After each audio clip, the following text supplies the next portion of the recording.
It's kind of action-packed too. Oh, come on. So that'll be fantastic. So I'm just going to get my screen share up and everything ready to go. I'll be darned. There we go. And I'm just going to make sure everybody can hear okay. Just let us know where you're joining in from. We'd love to hear you. I love seeing how far we're reaching people. And two, just give us a shout out if you can hear us okay, and if you can see us okay. Awesome. Hello everybody. We have from Montreal, we have Athens. Wow. Greece. We have Texas. All right. People are filing in. Looks great. All right. So I'm going to jump in and get this rolling.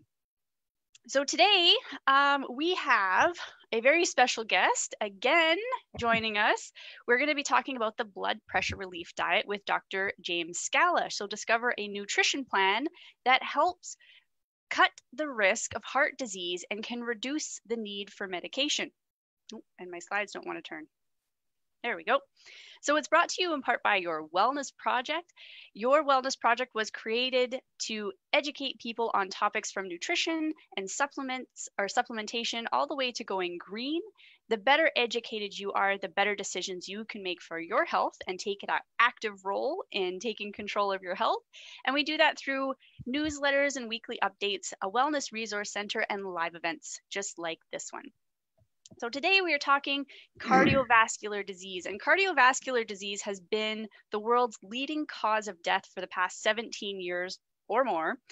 The recent spike in the number of cases can be traced directly to our current diets and less active lifestyles. While many of us who are at risk automatically turn to pharmaceutical options, there actually are several ways that you can help to relieve high blood pressure without taking medications. And in this webinar, Dr. Jim Scala will discuss an easy lifetime nutrition plan that you can adopt to lower your chances of developing heart problems in a natural way. So here's what we're going to cover today. We're going to cover high blood pressure symptoms, causes, and dangers, 7 dietary changes you need to make now, a fitness plan to substantially reduce high blood pressure, and 3 critical ways to deal with stress, and how to monitor your own pulse rate and blood pressure, plus a few extra little tidbits that I know you guys are going to benefit from tremendously. So it's presented by Dr. Scala. So Dr. Scala spearheaded the Shaklee Scientific Advisory Board, for those of you who may not know who he is. He was the nutritionist for the U.S. Olympic ski team, the Voyager flight, and 3 Mount Everest expeditions. He's also a noted author, having written 14 books, including The High Blood Pressure Relief Diet and Eating Right for a Bad Gut. So in recognition for the latter, he was also invited as a graduation speaker and awarded a Doctor of Humane Letters by Hofstra University in 1998. All right, so Dr. Scala, take it away. It's all you. Okay, we're going to talk about high blood pressure. Well, the cause of high blood pressure, I would say most of it, of course, it depends on who you chose as your parents. That goes without saying for virtually everything. But on the other hand, high blood pressure is mainly caused by diet and lifestyle. High blood pressure, as you can see, was also known as hypertension. And the main problem with diet is, as far as the high blood pressure is concerned, is sodium, or basically salt. And approximately 32%, maybe 33% of US adults, seniors in a senior category, have high blood pressure, and another 30% are borderline. And so consequently, it's a serious condition. It adds to the development of heart disease, certain other kinds of problems, including mental depression and things like that. So it's very important to get it under control. And surprisingly, 95% of it can be controlled by diet. Now just stop and think. If you had a 95% probability of success in buying a stock, you would be incredibly wealthy. Anyway, so let's look at its symptoms. The symptoms include things like headaches, your breath goes short, nosebleeds are not uncommon, and that's a very good example of what high blood pressure is about and its major downfall. Your capillaries in your nose with high blood pressure, they have very small, I guess you would say, they're very small, and the tissue is very sensitive. The blood pressure gets too high and they literally start to burst and you get a nosebleed. Your face will get red and things like that. You can tolerate a flushed face, but a nosebleed is something different. It can lead to dizziness.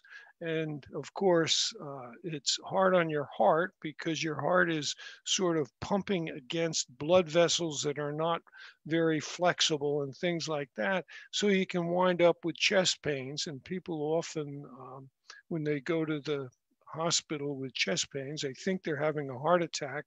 And eventually, high blood pressure will lead to a heart attack. But very often they go to the hospital or the emergency room, and the doctor finds high blood pressure and he has to explain to them what the problem is.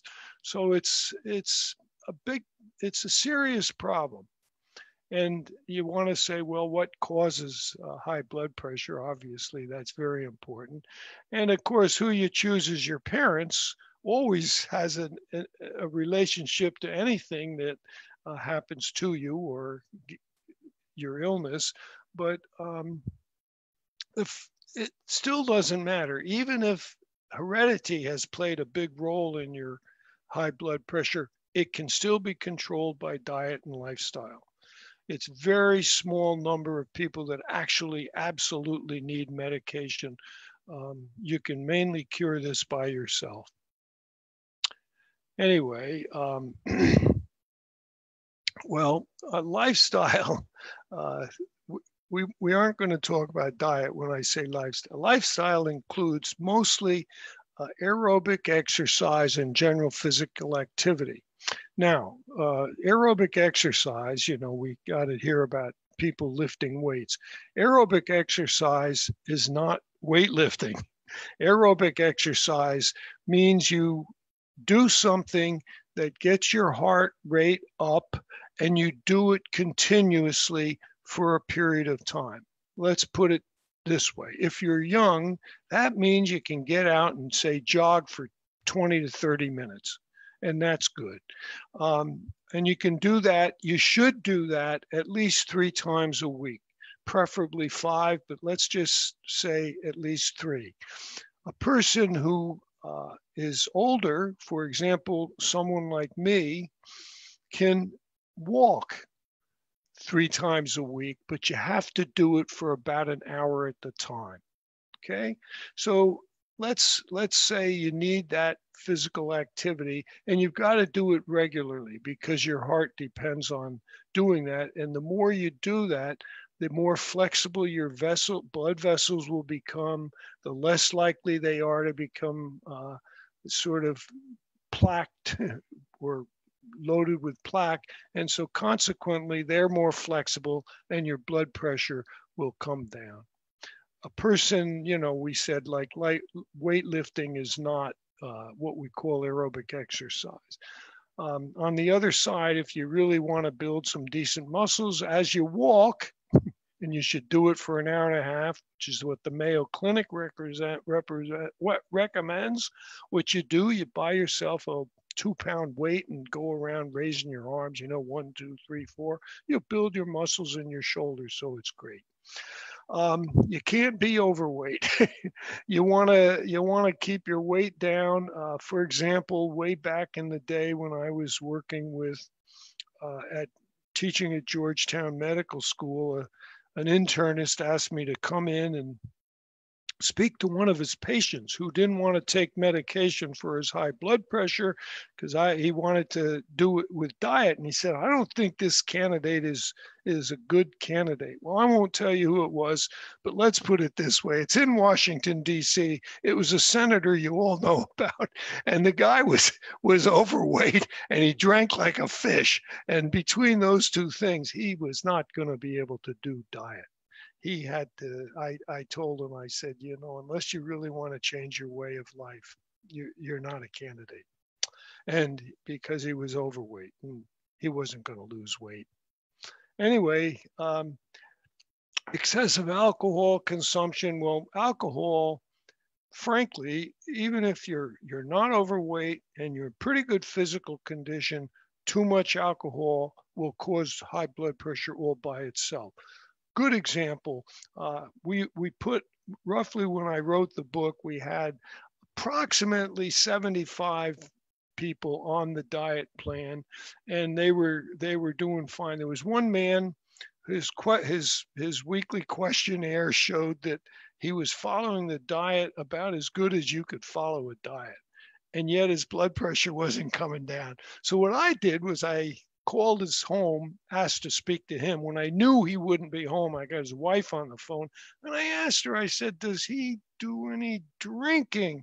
And she said, well, to be honest with you, when he comes home, he gets out the Jack Daniels, and I'd say he drinks about a half a pint every evening. Well, that was the end.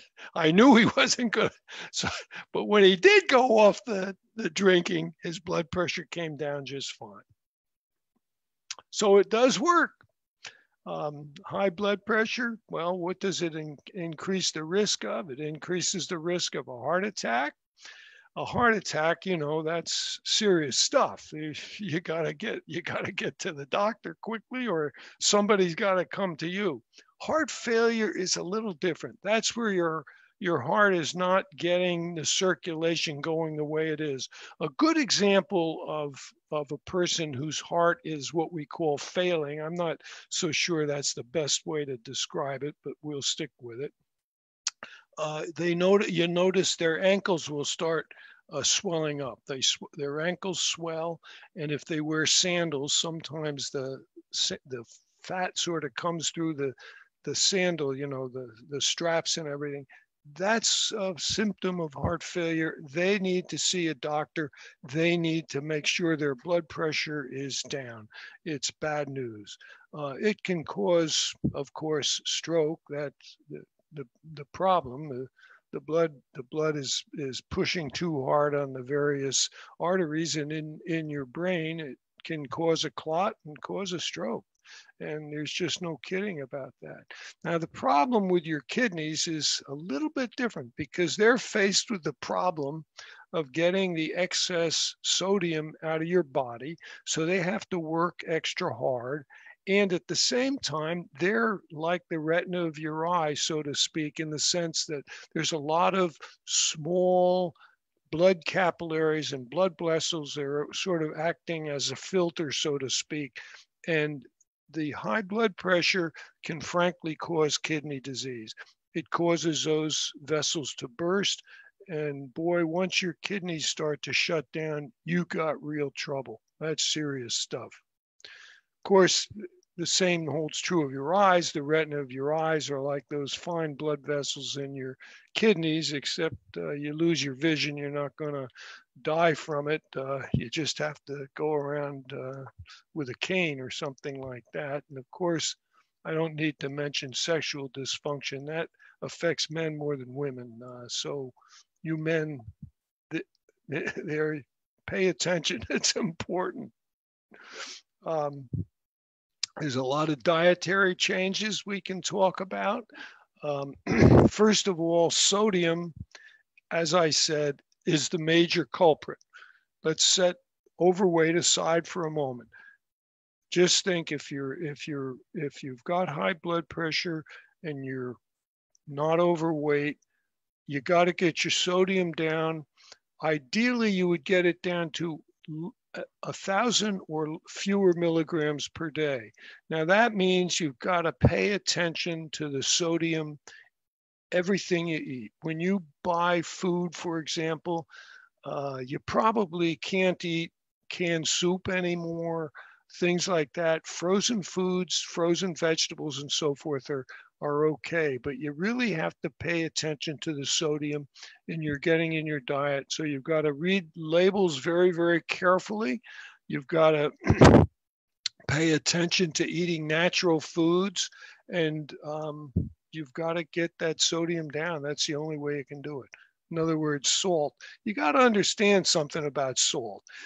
Salt used to be so scarce that Roman soldiers were literally paid with a ration of salt. That's how they were paid. That's where the word salary comes from. So when you go to work for a company and they say your salary is going to be such and so, way back in the Roman days, you would get a little bag of salt. That was your salary. That's how scarce it was. Now it's so plentiful, we use it on the sidewalks when there's a little ice. So it's all over the place.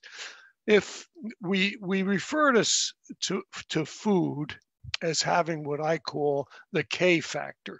The K factor is the ratio of potassium to sodium.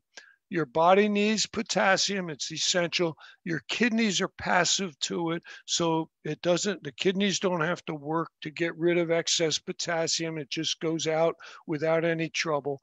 And so consequently, we think of the K factor. Ideally, you would want the higher the K factor, the better off you're going to be in your life. For example, an apple we use here as the example has 2 milligrams of sodium, 195 of potassium. So it's got a K factor of 98. Well, if an apple is typical of most fruit, and so consequently you can eat fresh fruit ad nauseum.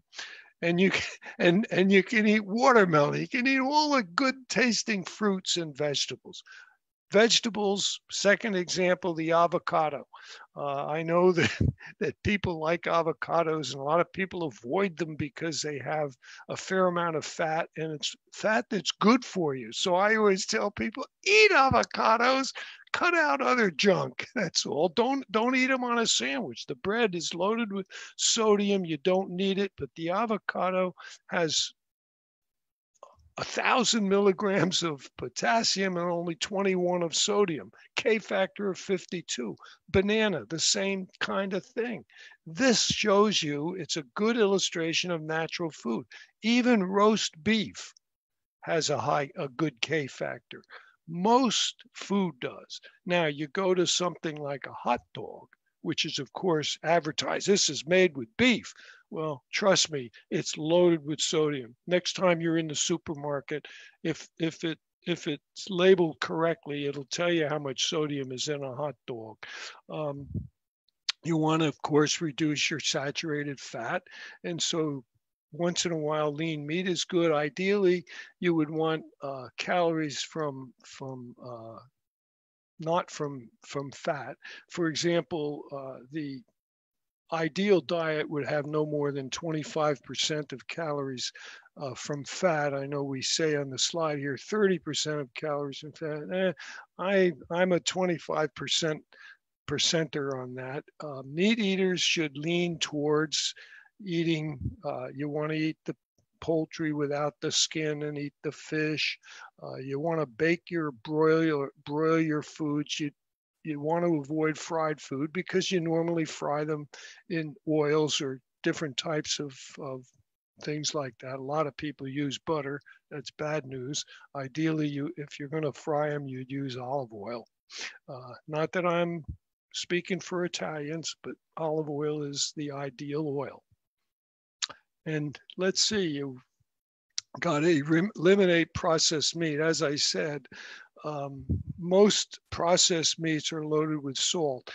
I'm not 100% why they put so much salt in these things, but I have a feeling it's got to do with a couple of things, including preservation.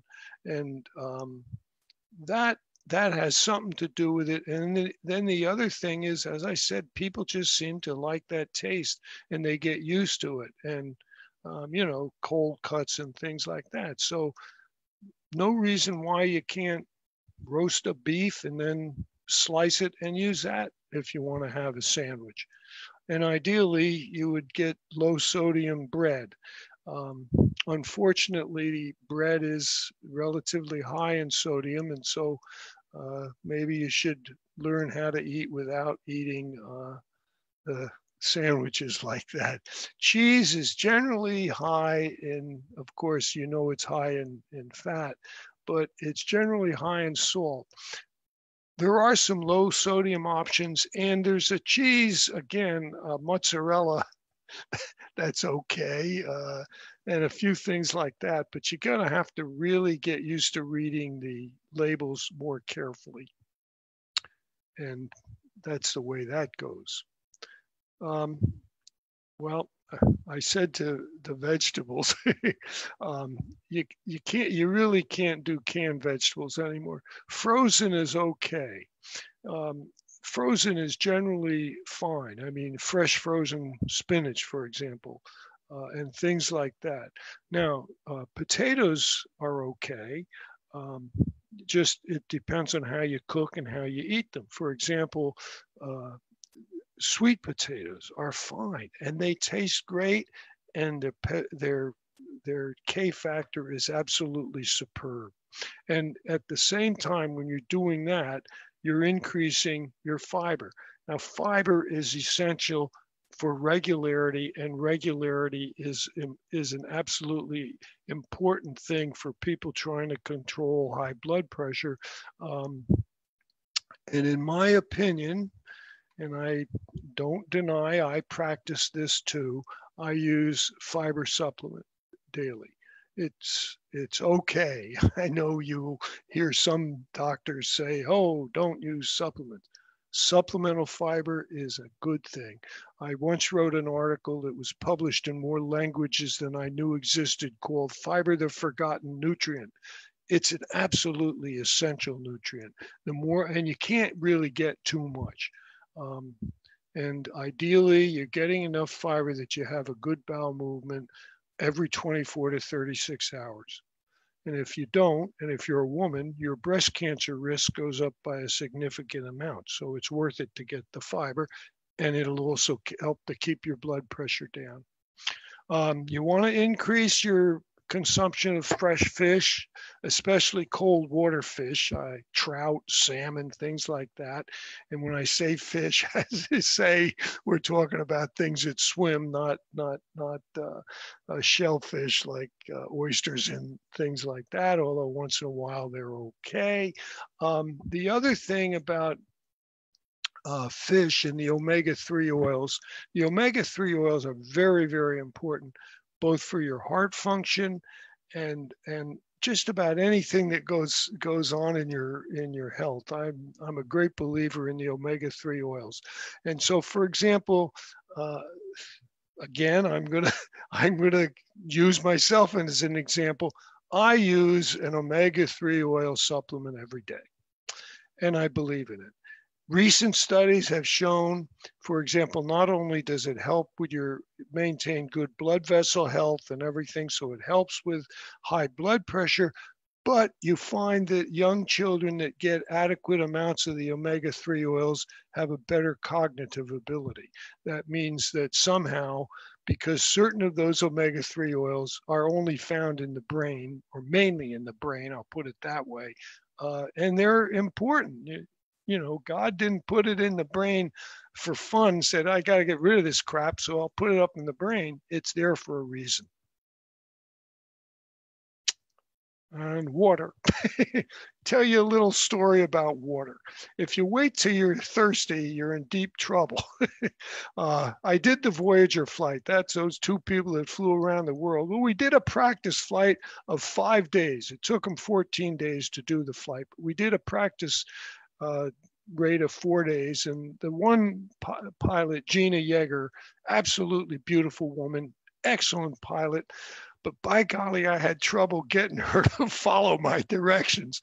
And one of the things I had her do was drink water regularly. Well, of course, she would always wait till she was thirsty. When you're thirsty, it's too late. And when she couldn't land the plane, she was, after that 5-day practice, she was supposed to land. We did it at Edwards Air Force Base. She was supposed to land the plane. She couldn't land it. The other pilot had to land the plane, and believe it or not, when they both stood up for their pictures, she fainted dead away. Lucky for her, there was a flight surgeon in the crowd. After that, she would drink water like I told her to. And you got to do it. It's absolutely important. You may not like drinking all that water, but by golly, you need it. And for your blood, it's absolutely essential. As your water goes down, your blood thickens up, and that's a problem. That can help cause blood clots, but at the same time, it means your heart has to pump its pressure up more to make it circulate. So you want to keep the fluid. Okay. Oh boy, fitness.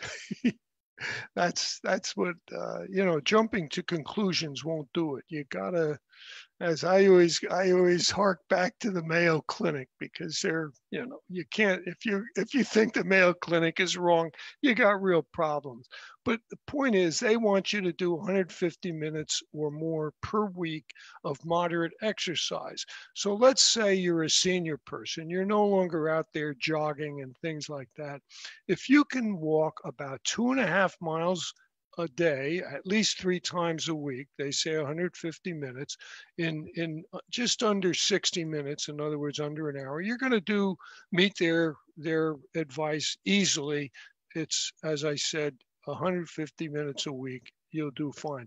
More is better. You got to understand that, a lot of people say, like, for example, a glass of wine is okay in the evening. More is not better. But with the exercise, more is better. If you can do that 2.5 miles walking, say 5 times a week, you're doing well, and you're going to be a lot better off for doing it. It's one of those few things where we say it's good. You want to maintain aerobic fitness. The more fit you get, it's a good way to do it.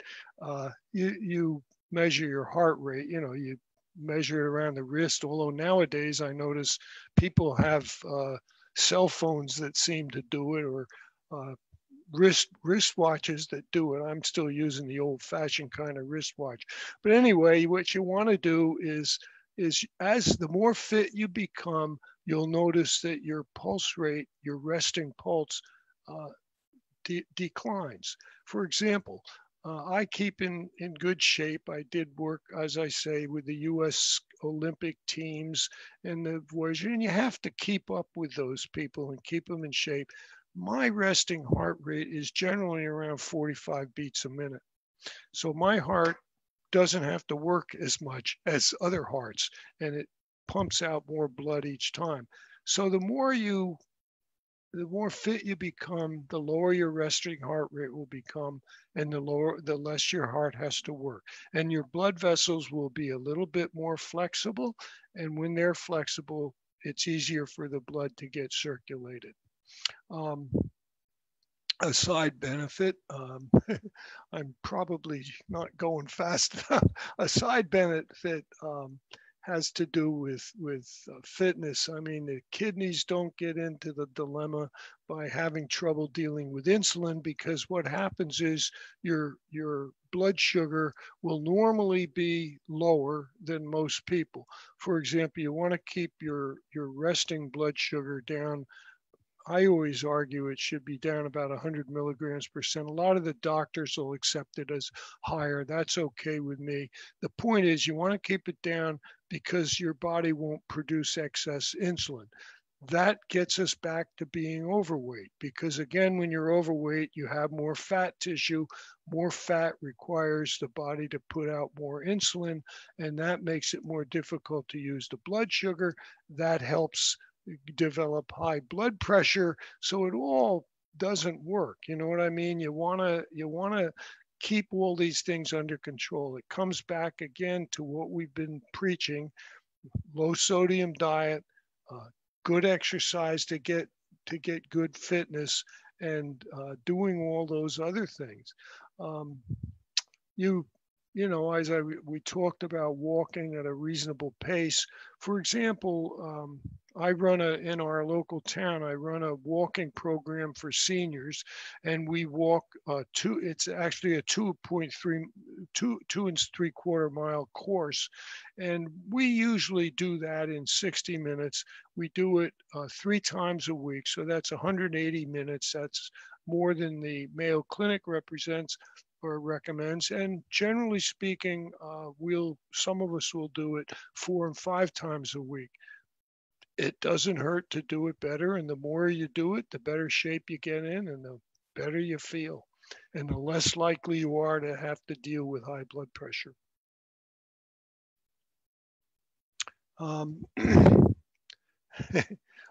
Fitness, as I say, when you start a fitness program in a gym, for example, you want to do the routine. You want to do the aerobic exercise. Once you've done it, or while you're doing it, if there's a way you can then do some muscle building, that's fine. But the point is that should come secondary to the aerobic exercise. And it's fine. As I often get people, especially women, they want to, develop their muscle and get rid of some of that fat that seems to hang around their arms. And so I recommend that walking. While you're walking, you do the, 1, 2, 3, 4. It's easy. And it's fine. It works well, and you'll build muscles. It's good for your shoulder muscles. It's good for your legs because you're carrying more weight while you're walking. And then at the same time, it will help define those muscles better. But the muscle that it's helping most of all is your heart, even though you can't tell because it's not like your bicep. You can't sit there and measure it. But you can measure your heart fitness by looking at your resting heart rate. Stress. Hey, that will raise high blood pressure all by itself. One of the problems dealing with stress is that people get, well, let's put it this way. When you're in a stressful situation, you got to stop and step back and ask yourself, will this really make a difference in another 6 months or a year? And very often you're getting stressed out over something that's not really that important. And you got to just take it easy. One of the ways to deal with stress is to, as I say, is to learn to go with the flow. Very often, if you step back and think about it, you'll say, well, this really, in another few hours, it won't make a bit of difference. So don't get a look at it. Let it just go. Another way to help yourself deal with stress is a couple of things that I always say. They call it mindfulness, meditation. One of the nicest ways, and I like to conduct a senior program on this, is to do yoga. Somehow, when you focus in the yoga process, you're getting your mind off other things, and it's really terrific. I don't know. It's a great way to reduce your stress. Your blood pressure will come down, of course, but it's just it reduces the stress. That's the main thing. And I know that a lot of people, or some of us, have what we call a type A personality. That means you gotta be there for everything and you gotta be in charge. As I say, step back a little. Learn how to meditate. It's not really difficult, and there have been a lot of books written on it. It's easy to do.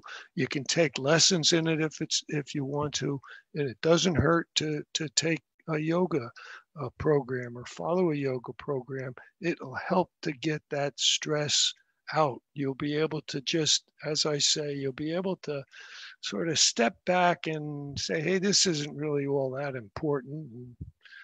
sometimes it's better to let the other guy get all stressed out, and you can sort of laugh about it. Because as I say, it isn't going to mean much. A doctor friend of mine who was a psychiatrist used to always say to his patients, now, think about this about a year from now. Is it going to matter? Chances are the person would wind up saying, it won't. And okay, just drop it. How are we doing? I think we're good. We'll just sum it up.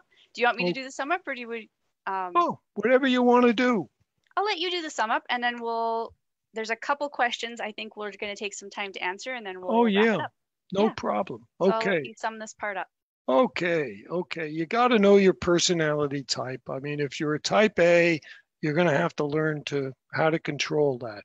Take it easy. Relax. Ask yourself, will this mean anything a year from now? Chances are it won't. Exercise. As I always say, if you can find the time, an exercise program is absolutely essential. And if you can find the time, a little yoga is very good for you. And I just love to do it because most people that once they get doing and they understand it, they do the meditation, they find themselves feeling much more relaxed. And that's important. You got to have some fun activities. We all need that. And while you're having fun, it doesn't hurt to do it out of doors and in the fresh air and things like that. And do it with your friends and your family. And you find that once you set that example, it spills over onto them. And that's important. In other words, you're passing it to the next generation. Again, mindfulness, I like to think of meditation. It's very good. It means what you're going to do is you're going to sit there and you're going to control your breathing, your thinking, and you're going to focus in on your body and your mind and just sort of walk away from the world. And it does an awful lot of good for you, and it'll help wonders for your heart. Trust me. Diet. I've said the main thing you want to do is cut back in your diet plan. If you're afraid or if you have high blood pressure, you got to get the sodium down. It means you've got to learn to read labels. You've got to learn to use natural foods. You've got to keep your sodium intake down. And if you use natural foods, for example, the examples I gave with vegetables, or the examples even with meat, and the examples with things like poultry and so forth, excellent way to eat. And you'll be getting a good K factor in your diet, and you've got to learn to get along without certain things. For example, most breads and cakes and things like that. For dessert, there's a lot of approaches you can take. I personally find a nice dessert that everybody likes is watermelon. Okay, it's got a great K factor, it tastes great, and it's good for you. Or melon, things like that. Once in a while, it's okay to have a piece of cake, but I really think the main thing is you've got to focus your diet on getting better and getting away from high blood pressure.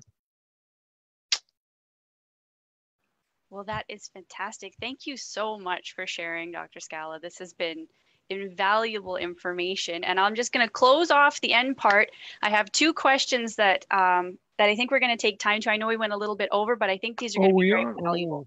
I'm sorry. It's okay. No, this is good. It's fantastic information. And honestly, everybody has been very interactive the whole time. It's been great. It's me talking too much. Anyway, go ahead. I'm sorry. A fountain of information. It's great. So if you would like to create a wellness plan to improve your health, you can reach out to the person who invited you to this event, get together with them and ask to join their wellness center for one, and create a free account so that you can access this recording and any of our previous recordings and any of our future recordings.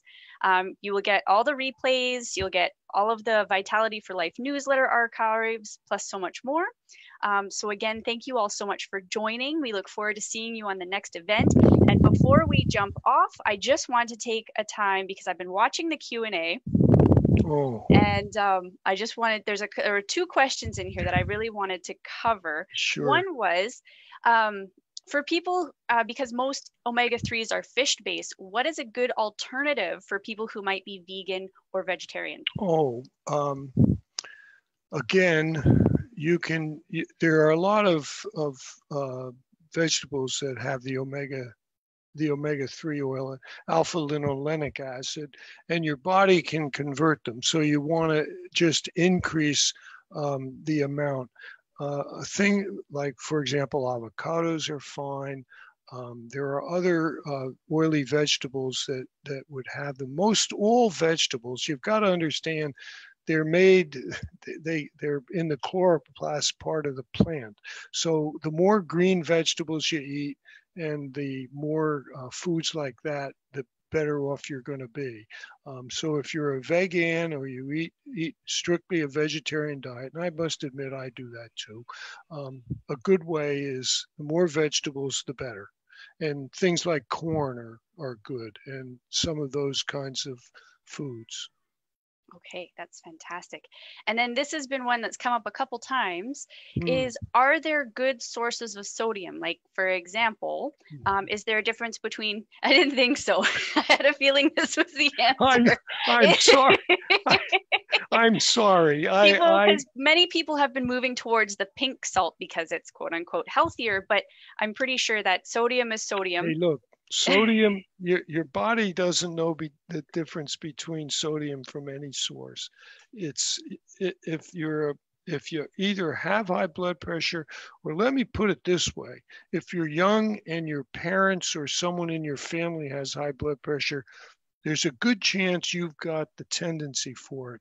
And trust me, sodium is sodium. I don't care how the food manufacturer dresses it up. It ain't gonna make a difference. It's sodium. And once it gets in your body, there's no difference. You really have to cut back on it. You gotta stick with natural foods. For example, you can buy low sodium. For example, a good fruit juice, believe it or not, is V8 juice, okay? But they also make a low sodium version. You look at the regular version, it's loaded with sodium. You want to avoid things like that. Do you see what I mean? Mm-hmm. It's important, because that's what high blood pressure is about. That, and of course being overweight and things like that. Yeah. Not getting enough exercise. Not getting enough exercise. And that brings me to the last question that we'll cover is, as seniors should, this is from Denise. She says, as seniors, should we do weight training on alternate days as part of, or as seniors, should we do weight training on alternate days as apart from the walking? So if they're doing their walking. Yeah, it's okay. Yes. Just remember though, even when you're in good shape and you're doing the weight training, it does have an effect. So that if you can sort of combine the two of them, in other words, do weight training on the same day that you're doing aerobic exercise, you're better off. Okay. That's important. And always remember another trick that most people don't know, and in the medical literature you rarely see it. If you're going to do a walking program or a jogging program, I know it sounds crazy to say, do it before breakfast. You get a slightly better benefit from it, believe it or not. I know people say, oh, you shouldn't go out and jog without eating. Well, wait a minute. The way your body uses fat and carbohydrate, it's a little better for you to do it that way. Okay. That's perfect. That's perfect.